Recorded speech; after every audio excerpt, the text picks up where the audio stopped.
Welcome to the Sleuth Intuition channel, Drew. How are you? Good. Good. Thanks for agreeing to come on here. Um, to say that you've been through hell and back, that's an understatement, right? Yeah, I'm not back yet. I'm still there, You're really, still in hell. pretty much. Um, Just so, the not knowing and the case being open. Uh, it just is it's a daily grind. um, are we any closer today than we were, let's say, a year ago? You know, you know, I feel the difference. Um, you know, they're talking a lot about new technologies with DNA when I'm talking to the investigators that they think are going to help us. Um, and they're talking about also just as far as for going through all the information, they have new AI programs that the state is using um, that are going to help them process. There's a lot of information, a lot of tips. So it'll just help them organize that stuff and hopefully will help. But I And think where we're going to see if we ever solve this, it'll probably be through the new DNA technologies. Is what I'm guessing. 12 years ago, when they would have multiple DNAs, um, like because I'm sure that there was animal activity out there, so there'd be maybe multiple DNAs on different pieces of evidence, and they couldn't separate them back then. Now they can. So that technology is now available where it wasn't 12 years ago. what's the timeline on that? You got the ball rolling on that already? Well, when it involves the state, they're so slow at this stuff because they want to preserve evidence. They're not really rushing, I wouldn't say. They're very methodical, and they just take their time. And There's only so much they can use too, right? And they can't, and they got to use it wisely, or else it's used up. Isn't that right? absolutely. And the other thing that's really changing too is where 12 years ago, um, maybe something wasn't usable because there wasn't enough. And now they can use the new technologies that allow them to use to where it was maybe degraded. That's kind of all changing too. So So, what are your thoughts as of right now before we get into like the details of what happened, the timeline, and things like that? Where are you at right now with everything? just waiting, man.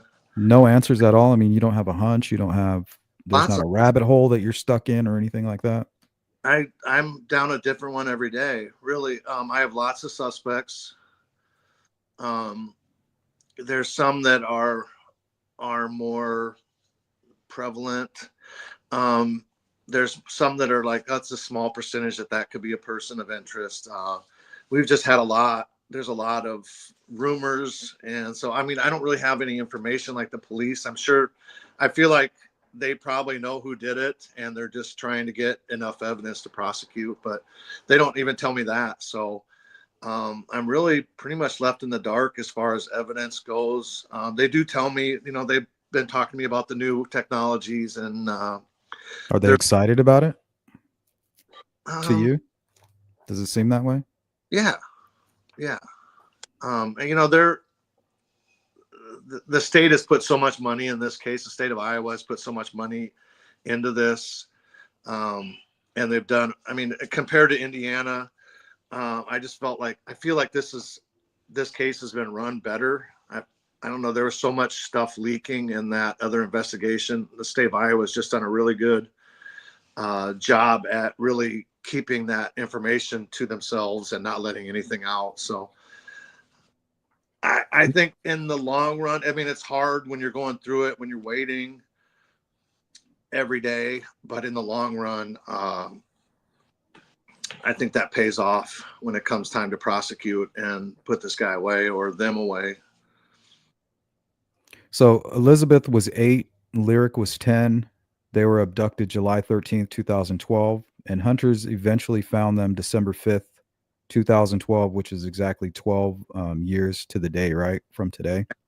Today, I think I got the call around 3 o'clock to 12 years ago today. I was working, and our preacher from our church called and said, "Get to the city hall as quick as you can." Can you tell us a little bit about that morning up until about the 1:30 mark? I mean, was there anything strange? Was there anything out of place? Did the girls seem like do they normally go to the lake on their bikes? I mean, was there anything that stood out to you that maybe this was a pre-planned situation or targeted? They weren't. I mean, as I left for work early that morning, just a normal day. Um, we didn't let Elizabeth go on bike rides. Lyric was a little bit older, and she lived with her grandma Wilma, Yeah, she and was 10, right? yeah, and she Okay. was a lot more freer. Um, Wilma would let her go for bike rides. We never let her do that, and Wilma just kind of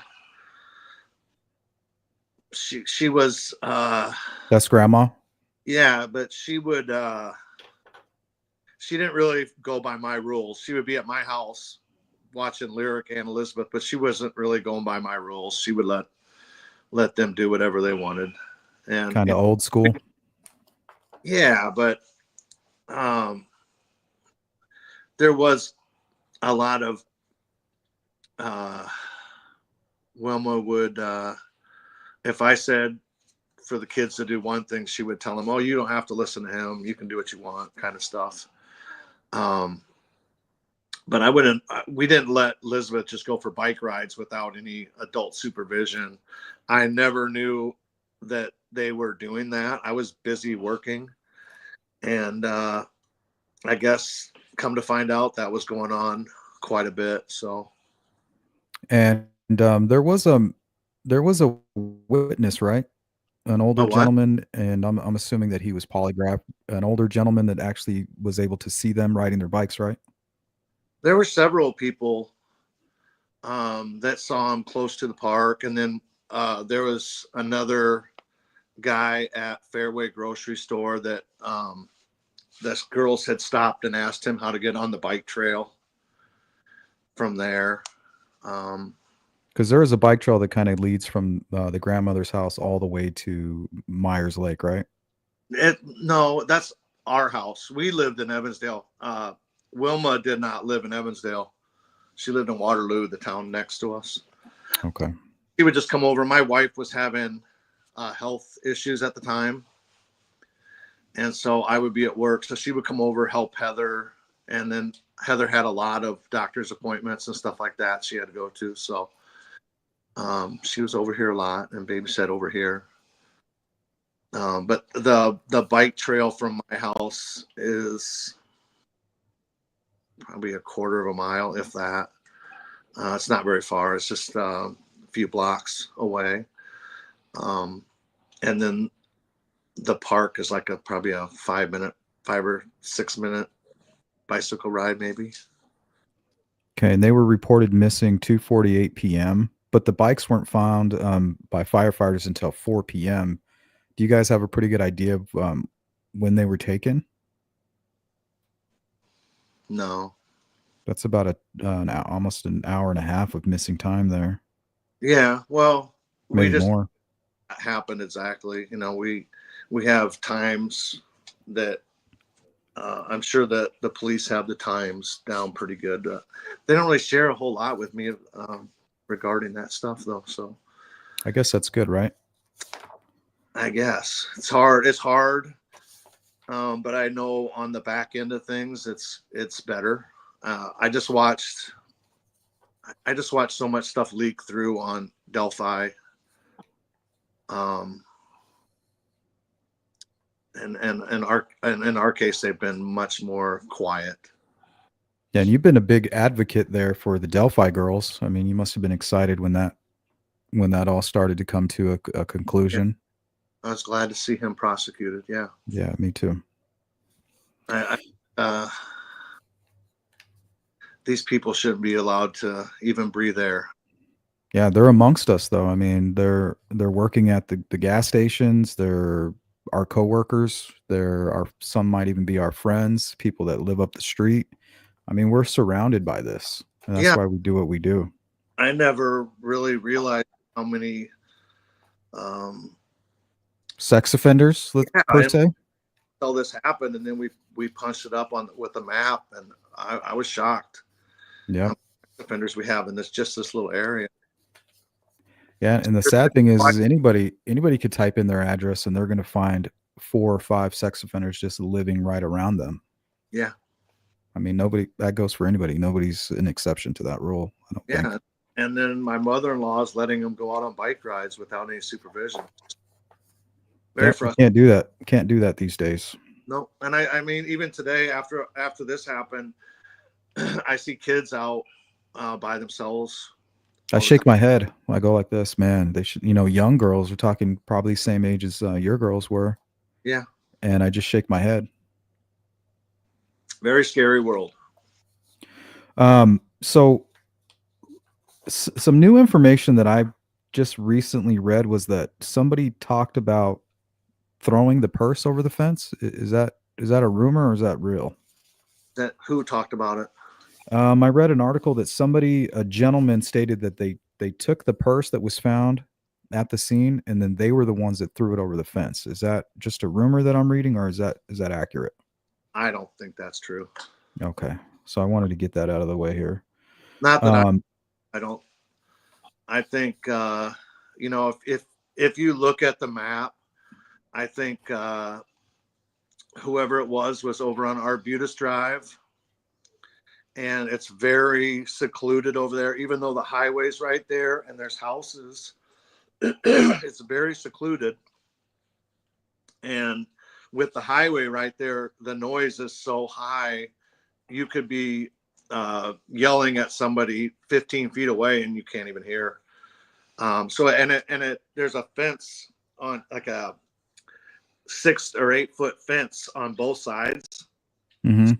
They come into that area, it's a downhill grade, and so if they were like parked down there with a van or a vehicle, once the girls get into that area, it's almost like a cattle trough where they have nowhere else to go. They have to go down, and it's a trap really where they were taken from. Like Hear it's like them a yell. choke point right there. Yeah, and even though the highway is So at are a you talking about this little? I don't know if you can see my screen or not. yeah, yep, I see. Right here is, I think, what you're referring to, right? Um, So there's actually a place right here where you can back yep, in, yep, right there, right in there. and A the kid, bikes were there was right a kid here, weren't they? street from that little area that saw 3 men in that area. There's like a lift station for a water thing over there, and he saw Right 3. here. Oh yeah, so once they come down that area of lake into that area, it's a real gentle hill grade, and they just lead right into. They could have taken it very quickly and been out of there within a couple minutes. Very, very short time of exposure for anybody involved. It's very wooded, and you can't see anything, especially in July. Everything's really overgrown. No one trims that stuff. You can't see anything from the highway. You can't see anything from the people's houses. Is there any vagrancy back there? No. Okay. And if they were on their bikes and somebody spotted them and they knew that the bike trail kind of came out on that end, they could have just waited for them, right? I think there was some kind of ruse to get the girls down there and on that backside, and they were just waiting for them. That's what I think. I don't have any proof of that, but Is that where your intuition kind of tells you? I mean, Because that's where I'm at. if you went down there, people I've had a couple different people I've shown that are ex-detectives and stuff. And I've taken them down. I've explained it to them. And once I take them down there and show them, they're like, oh my God. It's really the perfect place to take a couple of kids. If they're Yeah, I mean, to take some kids, that's it right there. It's like very secluded, even though it's right in town with the highway there. The highway's elevated pretty high above it. The houses are covered by the trees, and you can't hear anything. and it's got to be somebody local, right? I think so. I don't know if you Um, got to watch the docuseries on HBO Max or not. I've watched it about 4 times. Yeah. And we really hardly touched on, we have so much more. We've hardly touched on everything, but that was kind of a small window of, the Clunder and Troy Conklin side. Well, before that documentary even aired, I mean, we were already talking about Clunder, and I was just really shocked that police had kind of excluded him. But I don't, I know their language. I They say things like they're not included, but that just means that they don't have anything solid, right? And they kind of use that terminology. yeah, I don't think they've been excluded. I think they don't have anything evidence wise to put Clunder here. But the other guy, his daughter rode the bus with my daughter, and they picked up the bus in front of my house is where the bus stop was. Who's that? Troy? Yeah, his stepdaughter. They lived 5 houses down. You got cross a road, and 3 houses down, not very far. So, are And you thinking that the 3 men are responsible for this that were seen down there? say that again. The 3 men that you said were seen down there, are you thinking that those are the suspects there? They could be, Could be Clunder and maybe Troy.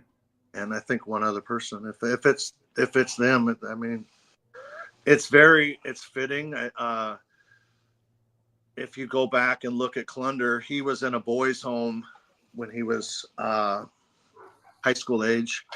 And I have some information on that. Bremwood Juvenile Home in Waverly, right? yeah, which is in Bremer County, which is where the girls were found, and he escaped from that place. To And Seven Bridges. guess where they found him? Seven Bridges. Yep, I have that right here in my notes. I I mean, it just lines up with him, and not to mention, let's see. Oh, here we go. It's very rare for an abductor to take 2 girls at the same time.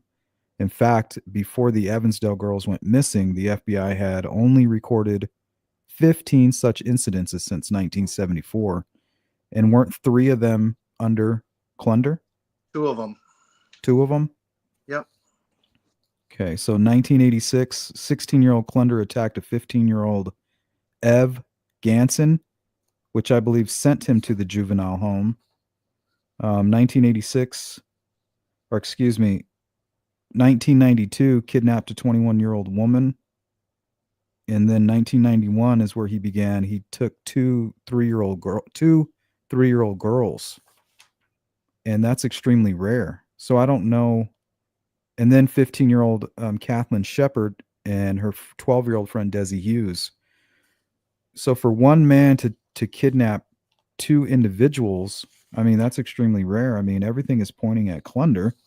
Well, I can tell you right now, it's just a opinion, but I don't. Him and Troy were in prison together. They were best friends in prison. There's no way in hell you're going to tell me, or anybody's going to tell me, that he's best friends with Troy, was in prison with him, best buddies with him, and that if Clunder did do it, Troy Conklin did it too. There's no way he came here and his best friend from prison lives, I don't know, 2 football fields from my house, and he's not involved too. I don't believe that for a minute. And I think it's just a little harder to maybe prosecute because they could just blame everything on the death. So I don't know if that's what's holding it up. I'm just speculating, but um, Will yeah, DNA approve or disprove any of this that were any of these suspects? well, I mean, I have other suspects. I'm not just dead set on these guys. I have Oh, other good. suspects. That's good. Um, so I mean, it's all speculation because I don't have any of the information, except for what I've been able to put together myself. Okay. Did you ever think that Delphi was connected to Evansdale? That's a question that I get all the time. I don't, and the main reason is because Seven Bridges. If you've been there, you might, even if you've been there, you might not be able to find it again. It's very remote and it's out in the middle of nowhere. It's on a dead end road, right? Yeah, and it's literally in the middle of nowhere. I don't think just some stranger's gonna pick the girls up and go, okay, well, I'm gonna take them here. I mean, you have to really know the area to get there. So it's somebody local. I don't think there's any connection. I mean, at a certain point, I mean, I definitely gave it a lot of thought, but the more I thought about it, the less I believe that. Yeah, it doesn't seem likely. There's some curious things about it. Do you think that, well, as far as you know about the investigation, were the girls were were they deceased on the same day that they were taken? Do we know that? I don't know. They didn't tell you most likely or one way or the other. No, they won't What do you even. think? They won't even. Here's how closed-lipped they are. They won't even tell me if they know the cause of death. I'm like, you can't even tell me if you know the cause of. Nope, we're not gonna say. They're very any kind of information. They're very tight-lipped. Okay. They're nothing. Have they told you anything about what evidence they do have as far as DNA or anything like that? No, Anything foreign? nothing. Jeez. And they're still working on this case, right? It hasn't gone cold or anything. Yeah, I meet with the state, my investigator once a month, the state investigator once a month, and Is we there any talk things what kind of things are going on, but is very. there anything that you can tell us now that you couldn't tell us previously about the case? I wish I did have something to say, but I don't. It's very much just closed off to a few people that know certain things. There's only only a couple people they would even let on the scene, and it's been very closed.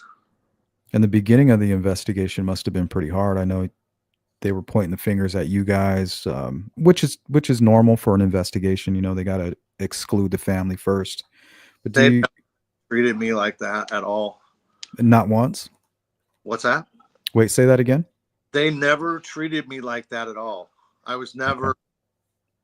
I never felt like a suspect. I answered every question. I took the lie detector. They never treated me like What was that. that like? I mean, how do you take us there? I mean, what is it like? You're suffering, this kind of devastating situation.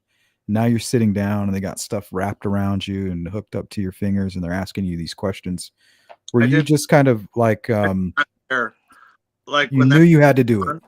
when that's going on, I knew that they have to start with the family. Uh, they took they took my wife down to get. They called her and they wanted her to come down and do the lie detector. And while I took her, and while I was there, I was like, why don't I take mine now too? And they said, you want to? I'm like, absolutely, let's do this. Yeah, stop wasting time. Yeah, I wanted them to do it because I wanted them to get through me so they could get to whoever it was. I didn't want to waste any time. So never felt like they never treated me like a suspect. Um, they were nothing but good to me, really. I can't say one bad thing that they did. They were very kind the whole time to me. And as far as them maybe putting the blinders on, did you ever feel like they had their blinders on as far as Dan? You know, I don't really know kind of what he went through. It might have been different for them. I'm sure it was because they had a longer history with the police, and I mean, it's not like I'm a squeaky clean guy. You know, I did a lot of dumb shit when I was younger, and Yeah, I think I we all still have. do it daily. You know, so but I don't ever feel like the police are my enemy or anything like that. And I think, you know, somebody that's maybe been in and out of prison, they might have different feelings about the police. I've never really had any bad feelings towards the police, though. So I more felt like we were working together.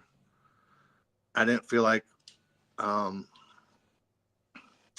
they weren't, they, I don't know. I just felt like I was working with them. I wasn't really thinking about it like, oh, I was a suspect at any point. I just I know when they have these kind of investigations, they start with the family, then they go to relatives, friends of the family, associates, people that worked for me maybe, and that's just what they have to do to find out, you know, to start clearing people from the suspect list. So Well, I've talked to a few different people who have kind of survived these types of crimes, and they talk to me. They tell me a little bit about these dark places that they go through. Can you tell us a little bit about that and how you've kind of kept your sanity? I don't know that I have. uh, it's just it's draining, and it really screws with your head. Just the whole 5 months of not knowing where they were, if they were being mistreated, if they were hungry, if they were cold. Um, there's so many things that go through your head when your daughter that's 8 years old and your niece that's 10 is missing, and then, you know, finding out they're dead, and then, you know, going At through the hands of a monster. yeah, I mean, every day it's not, I mean, it gets easy. I mean, it's hard to really explain because it's still very much my life is just, I'd wake up and it's the first thing I think of. Still fresh. The last thing I think of. It's affected every relationship I have. I'm very isolated. I'm very much to myself. I spend a lot of time alone, and I think it's because I'm miserable, and I don't want I don't want to be miserable. I don't want everyone that's around me to be miserable. So I just kind of keep to myself, and that's how I deal with it. Guess you don't have a choice, right? On how No, you deal with it. you're in this constant waiting. So you're just, you know, I'm waiting every day for answers. Do you lose hope? No, Well, you inspire us. Is there anything that we can do here in the true crime community and as podcasters and things like that? Anything that we could do better or that we could focus in on more to help families like yours? I'd say just keep it out there. Um, you know, don't give up on. And it's, you know, with our case, it's so hard. You know, I do these interviews, and they're like, "Okay, what's new?" And I've been doing these interviews for 12 years, and I always have the same answer. I don't know. Um, it's probably boring to interview me because I don't know shit. Well, you're extremely inspiring to us. I see the strength in you, and I just don't know if I could. And I don't ever want to find out, but I'm just saying it's my greatest fear. And the reason I do true crime is to try to educate myself to help protect my two girls. Um, and I see this tragedy and these types of things happen. I just don't know if I could do it, man. You know, when you don't have a choice, it makes it easy. You know, I don't have a choice. I have three other kids. I have a business to run. I have employees that depend on me. My kids depend on me. You know, I don't really, I can't, I mean, I somewhat do every day. I can't just crawl in a hole permanently. You know, I do crawl in my hole when I get done at the end of the day, but you know, the next day I got to get up and do it again. So, Yeah, I interviewed survivors such as yourself, and a lot of the questions were, or people would kind of join in the chat and say, "Oh, well, if I found out who did this, I'd kill that son of a bitch, and I do this, I do that." But Jeff Buziak, he kind of says it's not like that. It doesn't. That's not the way it plays out. they're not going to let me know who they think it is until he's in jail. Um, and so I don't think that's. I mean, it's easy to say that. Hmm. I Most hear it people, all the time. most people, they don't have it in them to do this to another human being, which is normal. I think it's not normal to take another person's life. That's a that's uh, that's God's job, not our job. So I really, you know, I may have said things in the past like I would do something like that. I just don't. It's not It's not react. that simple, right? No, it's like I don't think I could live with myself. Like if I thought it was so and so and I went and did something crazy and it ended up not being that person, then I'm just as bad. It's not going to bring them back. No, I really just want them to face justice. I want to expose them, and I really want to expose all the people that knew and didn't come forward. Because to me, they're just as bad. If you can justify uh, yourself for not coming forward with information on a case like this, you're just as bad. Because those are two precious, innocent little girls. I mean, if we can't agree on anything, it's like we have to protect our kids. That's pretty universal, I think. You know, like with most normal people, they want to protect children. And if you protect a pedophile or murderer, you're a piece of shit too. Yeah, and they're probably. I mean, there's a lot of missing children, and they could be involved in some other cases too. And I have a feeling when all this breaks loose, there's going to be some people that knew and didn't come forward.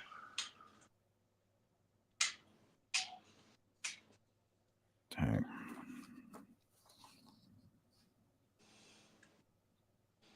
I see here that you did speak with Noreen. We covered her case, Johnny Gosh. Yeah. What was that like talking with Noreen? You know, she's laid the groundwork for people that are going through this, you know, to make it better for them. She did a lot of work back in the 80s, helping put together, you know, that group that started missing and exploited children. Um, when you talk to her, she's very intense, and she's just been through hell for I don't know 40 years or however long it's been, 35. Um, It's been a Bringing lifetime. to her because she's done so much, you know, nationally to help kids and help families. Um, she's very strong woman. Yep. I follow her. I talk with her every once in a while on Facebook about her case, and she's very inspiring too. I just don't. I just could never see myself in that position. I don't think I have that kind of strength. But like you say, we can say this and we can say that, but until you've been in that position, there's really no way to know. I don't think.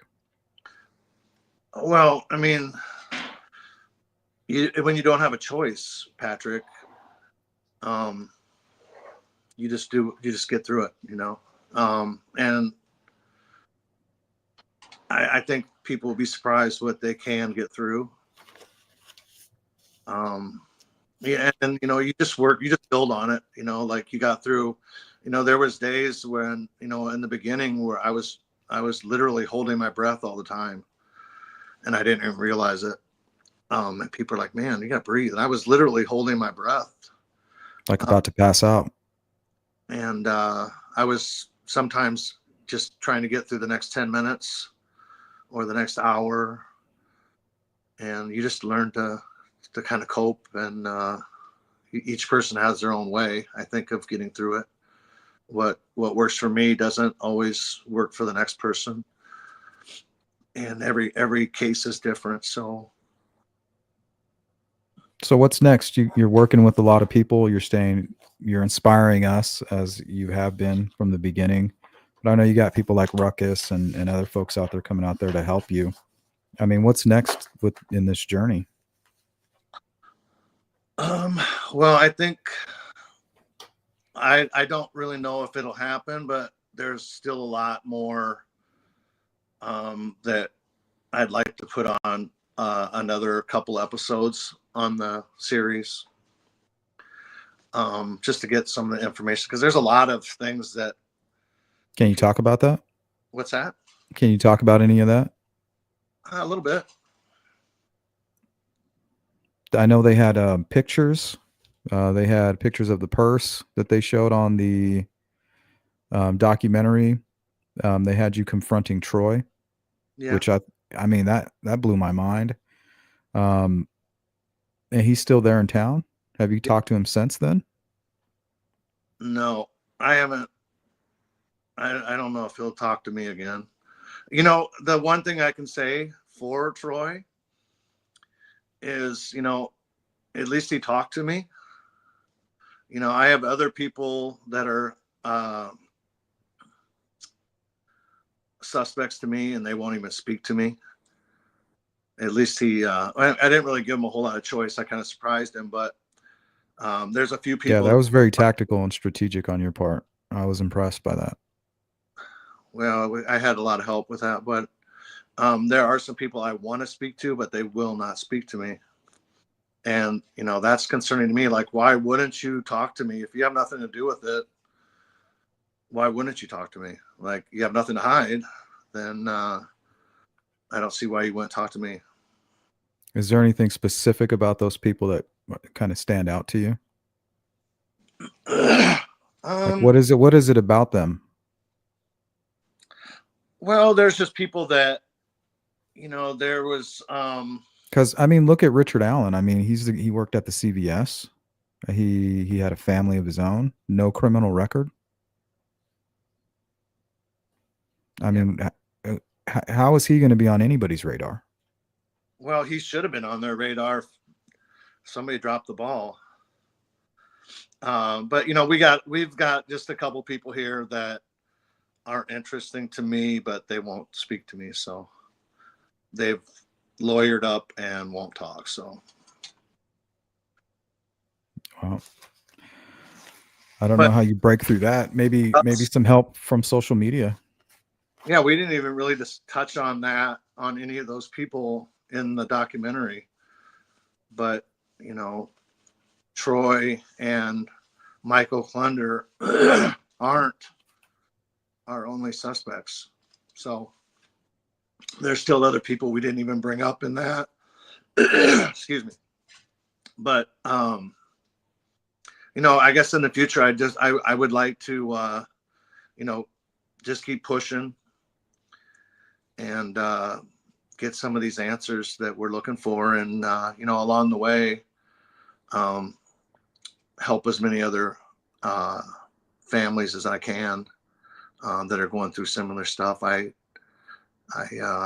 have a couple people from around the country that are going through similar things that I keep in touch with, and follow their cases as well, and just try to be there for them. And we it's kind of turned into almost like a support group where, I know what similar, I kind of have an idea what they're going through, and they kind of got an idea of what I'm going through. So it's real easy to talk to them. Um, so I'm just going to continue to do what I'm doing. I'm not getting tired. I haven't given up hope. Um, and I never will. Like, I am going to find, I mean, if I die and I don't know, um, my kids are going to follow up right behind me. We're not going anywhere. Um, we'll just keep pushing forward, and till we find out who did this. What do you think the key is to finding these people? I feel like Seven Bridges might be the key. It's going to be for this guy that did this. He's got to be wondering, with new technologies, what kind of information he left out there at Seven Bridges.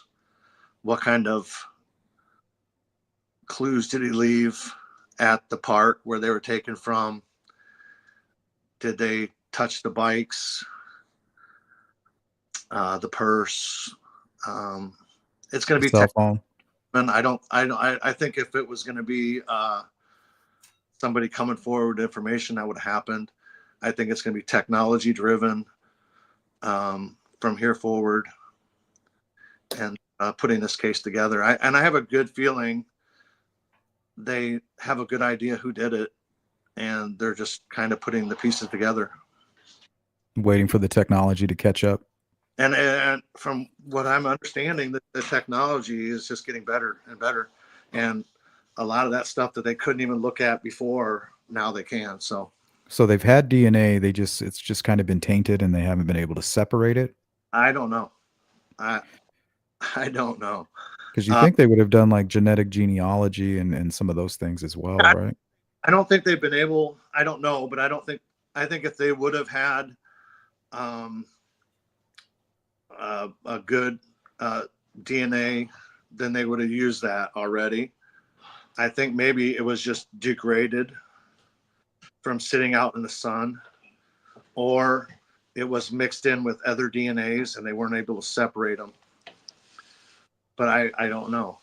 I'm thinking this in my head, but that's kind of where I'm thinking we're at is, um, if they would have had a serious DNA hit, I think we'd already have somebody in custody. Yeah. So that's what they're trying to do right now. Sounds like with the technologies, find that good DNA and then work from there with the So things that we're talking about. leave their DNA on the bodies somehow. You have all this uh, DNA from animals. They were out there for a long time, so you're going to have different animals going out there and leaving their DNA.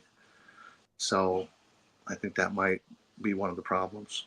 Did you get a chance to talk with the hunters that discovered the girls? I have. Did they give you any good information, anything to go off of, to help you understand? Not really. No. I think, they stumbled upon them, and I'm sure it scared the hell out of them. It probably traumatized them, I'm sure. Are they Um, familiar with that area? I mean, do they know who comes and goes? Do they have friends? I think they just hunted there once in a while. I don't really know. One of Hmm. them's deceased now. The father's deceased. Um, but I mean, just imagine finding that I and know. couldn't imagine that. I mean, I'm sure they knew right when they seen it that that's what it was, because it was, everyone was looking for him. So I'm sure they were quite traumatized. In the area at Seven Bridges, it looks like somebody's favorite like fishing hole slash camping spot, someplace you could escape from the town and get away from the city, and I There's feel a like activity. somebody's connected to that. There's a lot of criminal activity out there. Um, People would go out there and cook methamphetamine and party and stuff like that. So it's that kind of place. It's so desolate out there that if you were down there, No, maybe nobody even would be down there for days. It's not a very used park. I mean, the people go down there once in a while to go fishing or hunting, maybe, but it's pretty small amount of people that would even go down there. And as far as the bikes kind of leaning up on the fence, do you have any theories on that? Because I mean, that fits perfectly with Michael Klunder and his MO and the way he was able to convince Kathleen and her friend, hey, you guys want to make some money, or you want to, just using a ruse, I you think know, the what's getting them down there, to the park itself. down to that corner of the park. I think they were led down there, um, and trapped, basically. So I think like maybe they said, "Hey, we lost our dog," or some other kind of ruse to get them down there. And then once they were down there, there's no place for them to go. They lured them down there, got them off their bikes, put them in the car, threw the purse. Because the And bikes seemed like they were just placed there just gently, like, I'm going to lean the bikes here. I don't know if the girls did that on their own and then walked away, or if somebody brought the bikes back. well, there was another guy, I think his name's Ted Gammerdinger, and he rode past the bikes. I think he might have said he picked them up and leaned them against the fence because they were on the trail. Oh, okay. Um, See, that's new information right there. I didn't know that. yeah, Okay. we got that person that says they were down there at around the same time. So that's also interesting to me. Ruckus says they had to ask a grocer for directions to the park. The ruse may have started prior to that. So they weren't even familiar with how to get to the park then. Yeah, which I think maybe to get to the park from the bike, I'm sure they knew how to get there, but maybe not using the bike trail. I think they had to look for the bike trail.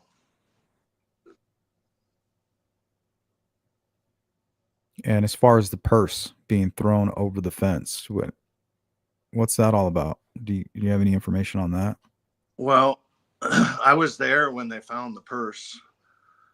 Um, it was definitely tossed over the fence, not left over there. It was kind of hung up on the brush, and I think they got rid of it because there was a phone in there.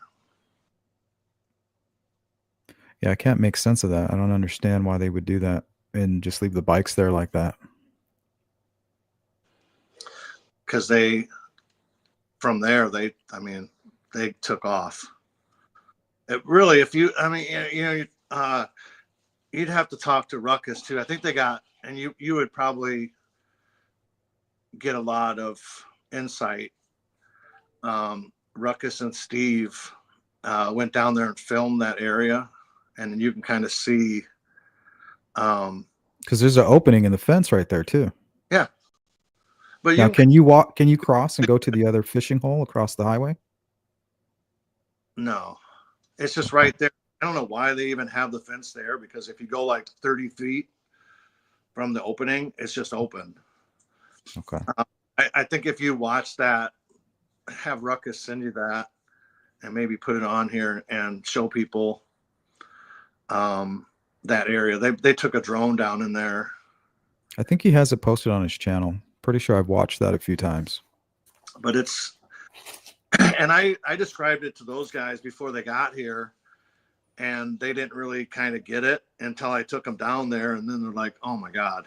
Like it really kind of is eerie, like because I was yelling at Steve, and we were just testing how many feet until you couldn't hear each other. It's not very many. And then running the drone through there, you get a really good idea of what they faced if a person just stood there and they come down that gradual. Sorry. And it's like I said, the best, perfect place to take a couple kids. There's nowhere that for them to go. There are two little girls. If it's a grown man or a couple grown men, they can yell all they want. they can't run because there's 6 or 8 foot fence on. Yeah, there you go. This is an older video from Still, a woman. This was like right after the crime happened. She went and filmed it. yeah.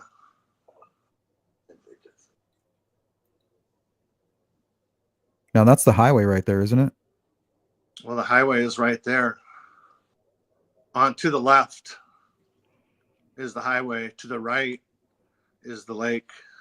But see how thick and overgrown it is. Yeah, Like this there, is an ambush point. yeah, exactly, man. Like the houses are maybe 100, maybe 75 yards away, and I mean, you can't see in there, you can't hear in there, you could be screaming. Well, why did they want to go to the lake? I mean, why? I mean, they had to have been motivated, right? I mean, what's the reason? Did Yeah, somebody tell them, "Hey, I'll meet you at the lake. Meet us at this area right here, and then I'll give you the dog, or I'll give you the money, or whatever." yep. I mean, and you know, we know for a fact, you know, even kids that their parents have told them and told them and told them, like, don't talk to strangers, don't do this, don't do that,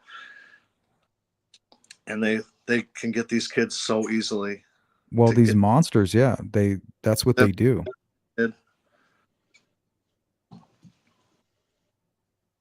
So I think the place you were talking about is right here. You said it's like a water treatment area, but you can park back here, Yeah. right? And you know, the thing about that is, if the cops were to drive by and saw a car back there, they probably wouldn't even care because people would park there and then walk in and go fishing. So it wouldn't have really probably aroused much suspicion from anybody because people will park on Arbutus there and then just walk into that little corner and go fishing. It's pretty common. So that whoever took Lyric and Elizabeth, they've definitely frequented this place. You think they're like fishermen, outdoors, hunters, Could be. or not? Could be. I mean, it makes Yeah. sense because, you know, the Seven Bridges, most of the people that know that place are either hunters, fishermen, or maybe meth cooks. That's new information for me that the girls actually stopped and spoke with somebody asking for directions. I mean, that's huge. Yeah. I mean, what you got to wonder why they wanted to go to the lake because they ended up being abducted, most likely from there, right? Yeah.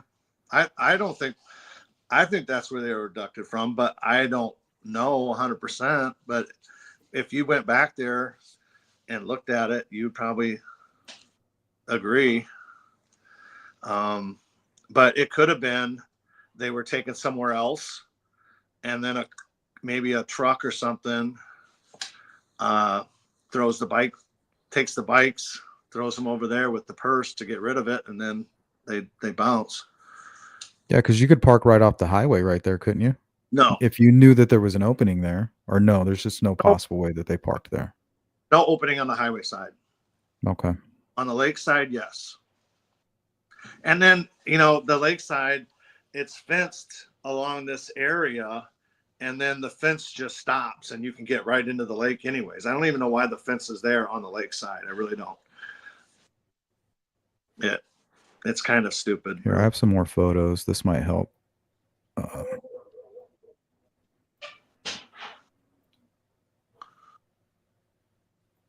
so you can kind of see the highway. So it looks like there's a fence here too, Where? or no? Like on the You got, highway there. yeah, well, no, there's not a fence up there. There's a fence down low. Just this one. Yep, right in front of the tree line. And then there's a partial fence on the lakeside.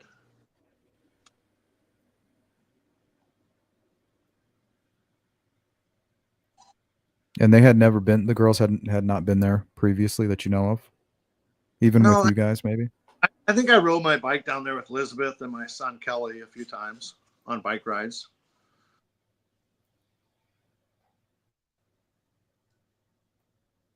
So if they were going to dump the bikes there, they would come down this road here, then Arbutus. park somewhere in here. Yep. And right That's where this it street, right? right where it Arbutus. curves there on that road, right in there. Yeah, right Right there. That's there. right there. And You can back in right here, right? This is that little water treatment thing. yep, the kid across the street right there said he saw 3 men in a car, 4-door car. What color? He said red. 4-door red car. Yeah, Sedan then, huh? sounds like it. But you Yeah, know that 4-door red sedan. do with it too. So, and then we got the white boxy late model Suburban or something like that was had quite a few people call in too. Yeah, I get mixed information about the Suburban. Some people say, well, it's not related to the case anymore, or that's been debunked. But you're saying that's still pretty much a possibility. I don't know if the police have debunked it or not. Okay. See, that's the problem with social media. You have things that aren't factual and things that are factual that get swapped around, as facts, and things that aren't facts. Yeah. So that's really tough. So I'm not going to keep you much longer. What would you like to end with, Drew? What would you like to leave us with? I guess I appreciate everything everyone's done, and I just hope that we can continue to keep this out and keep pushing it, and hopefully find out who did this to the girls. They do deserve justice, and I don't think anyone in this community is going to rest till we get it. So I just would ask that we just keep pushing, keep going. It sucks because very little information comes out so far, but I think, like I said, in the long run, that's going to be better when it comes time to prosecute.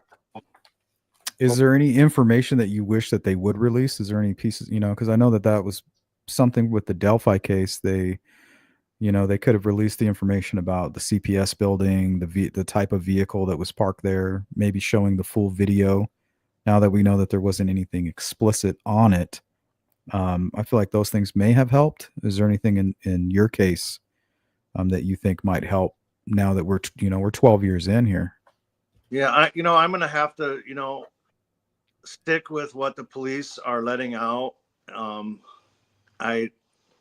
I trust them, and I trust the work that they're doing. And if that's the way they want to do it, I just have to, support what they're doing, because, ultimately they have all the information, and they're doing a great job as far as keeping it sealed up. And I would just say, I'll just keep doing go with what they're doing, because I don't want in the back end of this for some little technicality to let this person go. I want them fully prosecuted, and I don't want them to ever see the light of day again. Well, you have our full support. We're going to continue covering your story. If you go ahead and send me your address, I'll go ahead and I want to send you one of these Sleuth Crew hoodies. Oh, cool. What size do you wear? 2X. 2X. All right, I have a 2X. So if you want me to ship you out one, send me your address and I'll get that to you right away. I so appreciate everything you guys are doing. Yep, and we're here for you if you need anything on demand. If there's anything you just want to jump on here and say, hey, real quick, just want to put out this bulletin, or want to put out this information, or certain things we can look forward to as far as coverage on the case, we'll jump all over it. I can't wait to do one of these with you when we have a suspect. That's the goal, right? That'll be a good day. Hopefully sooner than later, Drew. Yep. All right. Well, I'm going to end the stream. I'll shoot you an email. And I just want to thank you again. I mean, it's been a real pleasure. And we're fighting for you. Thank you. All right, Drew. Take care. Take care.